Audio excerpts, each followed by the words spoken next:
Hello అండి. Praise the lord. ఎలా ఉన్నారు? అందరూ బాగున్నారా?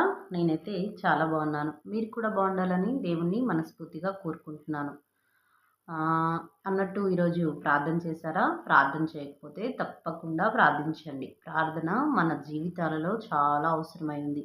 ఈరోజు దేవుని వాక్యం ఒకటి చదివి వినిపించాలని ఆశపడ్డాను. అదేంటంటే గలతీయులకు రాసిన పత్రిక. పరిశుద్ధ గ్రంథంలో నుండి, పరిశుద్ధ లేఖనాలలో నుండి గలతీయులకు రాసిన పత్రిక 5వ అధ్యాయము 19వ వచనం నుండి ఒక్కసారి మీకు చదివి వినిపిస్తానండి. ఒక్కసారి చూడండి. 19వ వచనం, గలతీయులకు రాసిన పత్రిక 5వ అధ్యాయము 19వ వచనం నుండి మీకు చదివి వినిపిస్తాను. ఇక్కడ చాలా వాల్యుబుల్ మాటలు, విలువైన మాటలు ఉన్నాయి. ఒక్కసారి ఈ మాటలు మీరు కూడా వినండి. అదేంటంటే, శరీర కార్యములు స్పష్టమైనవి. అవేమనగా జారత్వము, అపవిత్రత, కాముకత్వము, విగ్రహారాధన, అభిచారము, ద్వేషములు, కలహము, మత్సరములు, క్రోధములు, కక్షలు, భేదములు, విమతములు, అసూయలు, మత్తతలు, అల్లరితో కూడిన ఆటపాటలు మొదలైనవి. ఇక్కడ చూడండి, శరీర కార్యాలు ఇలా ఉంటాయంట. ఇవన్నీ ఉన్నవాళ్ళు దేవుని రాజ్యాన్ని స్వతంత్రించుకోలేరు అని దేవుడు మాట్లాడుతున్నాడు. అవి ఒక్కసారి మళ్ళీ చదివి వినిపిస్తానండి. జారత్వము, అపవిత్రత, కాముకత్వము, విగ్రహారాధన కూడా ఉందండి దీంట్లో. అభిచారము, ద్వేషం, మనుషుల మీద మనం ద్వేషం పెట్టుకుంటాం కదా, అలాంటి ద్వేషమున్నా కూడా దేవుని రాజ్యంలో మనము సమీపించమంట. కలహము అంటే గొడవలు పెట్టుకోవడం, మత్సరములు, క్రోధములు, కక్షలు, ఒకరి మీద మనం కక్ష పెట్టుకొని ఉంటాం కదా, మనుషులంగా మనకు తెలిసింది అదే కదా. భేదములు, విమతములు, అసూయ చాలా కొద్దిమంది డబ్బు సంపాదిస్తేనో, అందంగా ఉంటేనో, తెల్లగా ఉంటేనో, వాళ్ళ అత్తమామలు, తల్లిదండ్రుల ఆస్తులు వారికి వస్తేనో మనం వాళ్ళ మీద కక్షలు, క్రోధంగా ఉంటాం కదా, అసూయ పడుతూ ఉంటాం కదా. అయితే అలా ఉంటే కూడా మనం దేవుని రాజ్యాన్ని స్వతంత్రించుకోమంట. వీటన్నిటికంటే వాల్యుబుల్ మాట ఏంటో తెలుసా? అల్లరితో కూడిన ఆటపాటలు. మన పిల్లలకి అల్లరితో కూడిన ఆటపాటలు ఒకవేళ వాళ్ళు చేస్తున్నట్టయితే మనం చెప్పి వారిని సరిచేసే వారంగా ఉన్నాము. మొదటిగా తల్లిదండ్రులు పిల్లల్ని అల్లరితో కూడిన, అంటే ఇప్పుడున్న జనరేషన్, ఇప్పుడున్న సమాజంలో పిల్లలు ఎలా ఉన్నారంటే అల్లరి చిల్లరగా తిరిగే పిల్లలుగా ఉన్నారు కదా. కానీ అలాంటి విషయాలలో తల్లిదండ్రులు ప్రతి విషయంలో పెద్దవారు, చిన్నవారు అని లేకుండా ప్రతి ఒక్కరు కూడా అల్లరితో కూడిన ఆటపాటలకి అడక్ట్ అయిపోతున్నారు, ఆకర్షించబడుతున్నారు. అలాంటివి చాలా దేవుడి దగ్గరికి రానియవంట.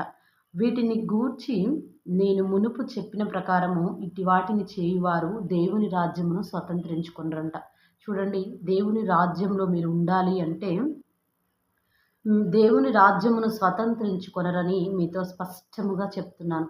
దేవుడు స్పష్టంగా మాట్లాడుతున్నాడనమాట. ఎంత విగ్రహారాధన, అభిచారము, ద్వేషము, కలహాలు, కుట్రలు, మత్తతలు, విభేదాలు, విముతాలు, అల్లరితో కూడిన ఆటపాటలు, అసూయలు, ఇవన్నీ కూడా దేవుని దగ్గరికి, మనల్ని దేవుని రాజ్యాన్ని స్వతంత్రించుకోవడానికి అసలు అర్హులం కాదనమాట.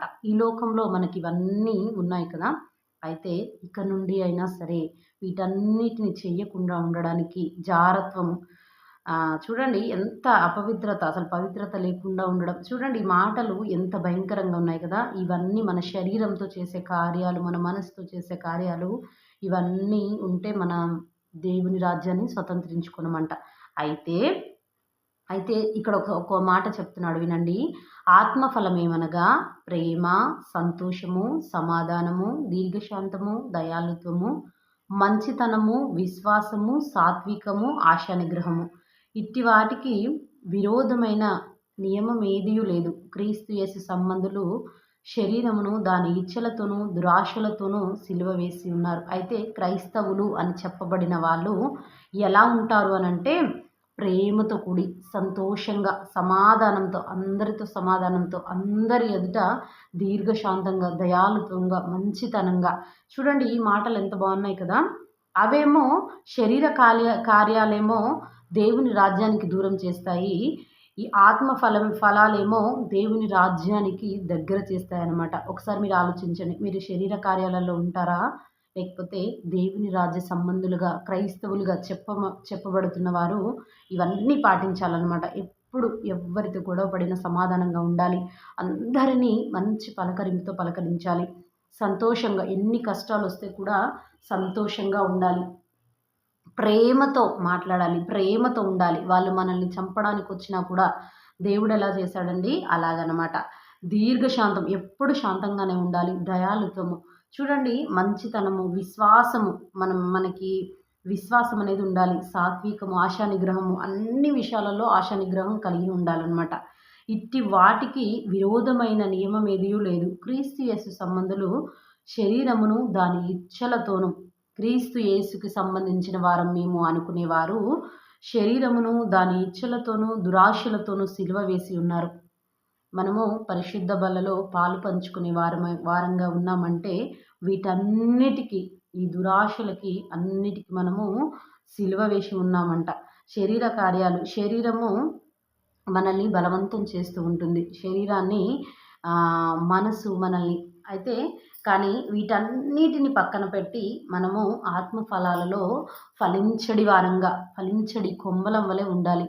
అయితే మొదటిగా తల్లిదండ్రులు ఇవి పాటించి పిల్లలకి నేర్పించే వారంగా ఉన్నారు. దీన్ని బట్టి ఇప్పుడున్న ఈ సమాజంలో యవ్వనస్తులకి చాలా అవసరమై ఉన్నదన్నమాట. ప్రేమ, సంతోషము, సమాధానము, దీర్ఘశాంతము, దయాళుత్వము, మంచితనము, విశ్వాసము, సాత్వికము, ఆశానిగ్రహము ఇవన్నీ మనము ఎప్పటికప్పుడు ఉదయం లేచిన దగ్గర నుండి రాత్రి పడుకునే వరకు మన పిల్లలకి బోధిస్తూ ఉండాలన్నమాట. దీన్ని బట్టి దేవునికి మాత్రమే మహిమ కలుగును గాక. ప్రైజ్ ది లార్డ్ అండి. Thank you for your